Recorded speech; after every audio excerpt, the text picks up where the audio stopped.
John Wojtowicz here with the Better Rate Mortgage Studio. I'm here with Brennan Pitcher, one of our newer loan officers. Thank you so much for joining us here, Brennan. Appreciate it. Thanks for having me. Yeah, it's great to have you here. So Brennan here, you've been working with us for a little bit, like what, 3 months now, 4 months now? Yeah, 4 months now, going into month 4.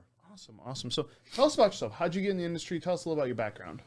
Started in the industry about 10 years ago. Was referred by a friend to come into the mortgage industry and spent some time at Quicken Loans, and that's where I got my first initial experience. And then from there, worked at United Wholesale Mortgage for 7 years, was a team leader in sales over there, and then decided to come over onto the broker side of things, and been with Better Rate since February, so been a great time. We love having you on the team. So you're working at UWM for a little while. Obviously, 7 years is a little bit.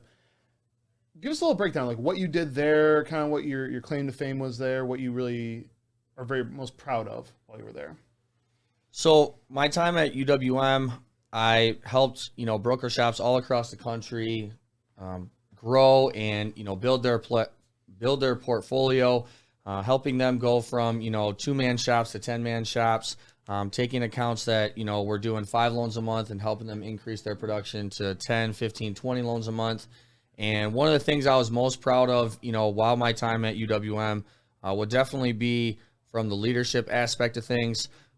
A lot of, my team members that, worked alongside of me always, told me that they loved being a part of my team. And that to me, meant more than anything, just knowing that, I was able to make an impact on, people's lives and their careers, and making, work fun, because, work's not always fun. So. Right.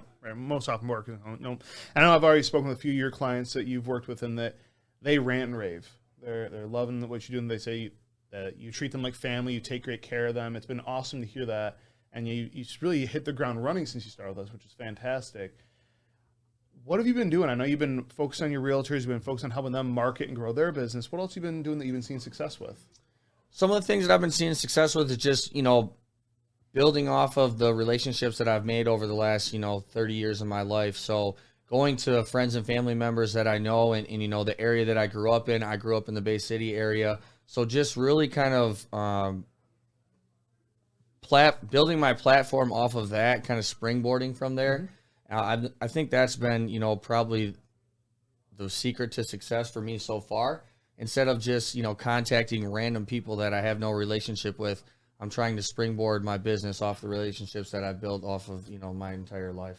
Right. Use those relationships and truly help people. That's one thing I've been getting from a lot of your clients and some of your realtor partners that I've spoken with. They just love the fact that you care more than anyone they've ever interacted with. Yeah, I think it's really important. This, when you're talking about a mortgage, this is the biggest financial asset in people's lives, right? So you have to make sure that, you nurture and care for it like it is that biggest financial asset to them. You have to care as much, if not more than them. So that way, they feel safe. They feel protected that somebody who's knowledgeable is going to take care of them and not just looking for a paycheck.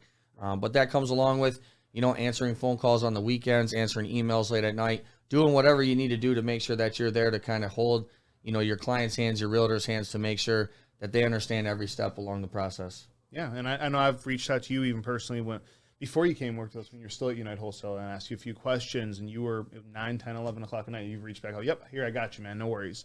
So I even being on this side when you weren't even working with us, it was great to see that. So that's why I'm so excited to have you on the team. Very excited for us to be able to leverage that leadership ability that you gained from UWM and grow that with our team.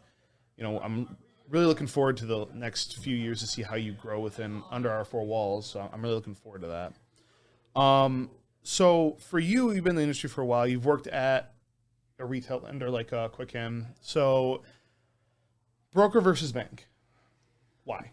So the biggest difference, the way I try to just kind of dumb it down, if you will, to help it make sense to, the average consumer out there, is you think of Walmart and Costco, right? They sell the same exact product, but Costco sells it at a wholesale price, so it's cheaper to the consumer. It's the same thing with banks and compared to brokers. Right. So they're going to sell the same thing. It's not like the rate's going to be completely different. It's the cost associated with it. And there's just a lot more options on the broker side of things rather than the bank.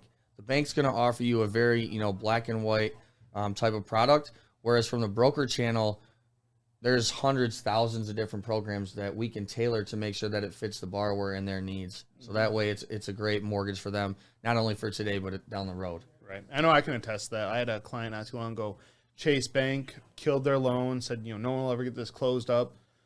We took it, got it closed up in a week and a half, and then ended up snowballing. The people who were buying their home, same thing, Chase burned their file a few days before CTC, and we had to go ahead and redo it. So it's definitely nice to see the other side and see someone who's been in the industry for so long to give your perspective. With your clients working with you, what do you want them to know about you? What do you want to be your flagship, that when they think of doing business with Brennan Pitcher, what that means? Simple and easy. Simple and easy? That's the biggest thing for me. I want to make sure that, I think a lot of people tend to not try to, refinance or buy a home because they think it's a daunting process. Mm-hmm. So with me, I like to make sure that I try to make it as simple and easy as possible. So that means going to the borrower very few times, to get documentation from them. So doing my job up front of, dotting the I's and crossing the T's to make sure that I ask the borrower up front, hey, this is what I need from you, A, B, and C. If you get that back from me, I'll submit it to the lender, and then, we should get you clear to close right away. So I try to focus on making sure that all my loans, whether purchase or refinance, close in under 20 business days. Perfect. I love to hear that. I love to hear that's what you want them to thank you for. Now, you bought a few homes in your life. What are some things that you wish you would have known being a first-time home buyer right up front when you're buying your first home? Being a first-time home buyer, I think I wish I would have rather, just kind of reminded myself that this probably isn't going to be my forever home. It's more like a stepping stone, right? Just like you get out of college and you have your first job, 9 times out of 10, it's not going to be the job you work at for the rest of your life. Right. And I think as, buying a home, especially as a first-time home buyer, you need to remember that you're likely going to grow your family size. You're likely going to get a different job. You may relocate. There's a million different things that could potentially happen. So it doesn't necessarily have to be your dream home right away. Mm-hmm. But obviously we all know that, renting as compared to owning a home, renting is just, simply wasting your money. Whereas, owning a home, you obviously can build that equity and things like that. Right. And that, some things a lot of people don't think about. When you buy your first home, you don't have to sell it. You can rent it out, create an asset. Correct. So many people are just buying and selling a home 3-4 years later instead of realizing they can leverage that asset. Right. So I know I overheard you the other day talking to a client about that being a way they can qualify for their next home a year or so down the line because their income was a little rough. Right. So I love that outside the box thinking that I've heard on the phone with you already and with some of your clients. So it's great to know that you're always trying to look at the next step. Right. So you're seeing the market, you're hearing stuff from people like, market crashes, market's going to do this, that in the next years. What are your thoughts? Man, if I knew, I wouldn't be sitting here. I'd probably be sitting on a beach somewhere sipping margaritas. But my perspective, I do think that a lot of the data reports out there do say that, it's a supply and demand thing right now. So the supply of homes compared to the demand is off, so which is causing housing values and the price of homes to continue to increase. As far as rates go, I mean, that's a crapshoot, I think, at the end of the day. Yeah.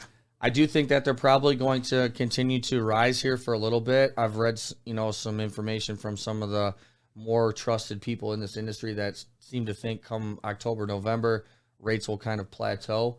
And then Q1 of next year, we should see them dip back down, potentially to as low as where they were in 2020, which is some of the lowest rates we've ever seen in the history of mortgages. So I don't think people should get completely discouraged. Mm-hmm. But, now has never been a better time to buy a home because, unfortunately, if you wait, 6 months to buy a home, it might cost you a lot more 6 months from now than it would today. So that's kind of my biggest fear for, the consumers out there looking to buy a home. Right. And for anyone that's watching, if you're thinking about waiting to buy a home and you want to know the actual dollars and cents of how much it's going to cost you to wait between today and waiting 6 months, a year, whatever, reach out to Brennan. He's very proficient at getting these numbers to you very, very easily and giving you a real hard look at what your financial situation is going to look like. He's been in the game a long time. Our entire team has, but he's one of the most proficient when it comes to actually painting the picture for a client on what they can look for short term and then how it's going to affect them long term. So if anyone watching, definitely make sure you reach out to Brennan. We'll have his information here for you. give him a call. See what's going on. See what he can do to help you. Worst case scenario, you waste 5 minutes of his time and 5 minutes of your time on the phone. But best case scenario, you find out that you're overpaying, or you can qualify for a home you don't actually know you can. So some things to think about. Brent, thank you so much for joining us here today. It's been awesome just to get snagged 2 minutes of your time. I know you're very busy. So I'll have everyone make sure they reach out to you for any of those questions. Let's get you in front of as many people as we can, because let's just help as many people as we can. Yeah, definitely. Everybody's financial situation is different. So that's, the best thing about my job is being able to tailor it to that specific person's needs. So it may be a great time for you to buy or refinance your home right now, and it may not. But, like you said, a quick, 5-10 minute conversation can clear a lot of that confusion out. So definitely feel free to reach out to me. I'm happy to help out anybody that, feels that they need it. Awesome. Thanks again, Brennan. Appreciate it, buddy. Thanks, John.